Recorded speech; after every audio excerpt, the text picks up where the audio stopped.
Cette question des effectifs, elle est vraiment essentielle chez nous, de réduction des effectifs.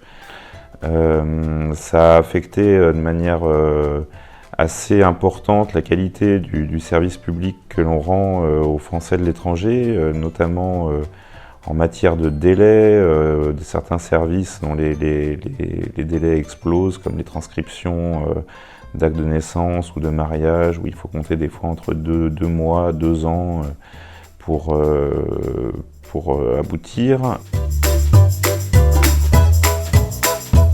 Tout l'aspect en fait assistance d'urgence à des gens, par exemple, à qui on vient de voler les papiers, le portefeuille, l'argent, qui n'ont plus les moyens ne serait-ce que passer une nuit d'hôtel dans le pays où ils sont. Moi, ça m'est déjà arrivé aux Comores.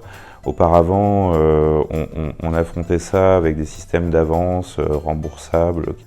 Aujourd'hui, quand ça se produit, on leur demande de contacter leur famille, on leur donne les coordonnées de Western Union, et puis c'est à eux de se débrouiller. On n'intervient plus du tout de manière... on n'a plus aucune aide financière à leur proposer. On peut citer quelques chiffres aussi. On a 85 000 jours de congés non pris l'année dernière, 60 000 heures écrétées, ne serait-ce juste pour l'administration centrale.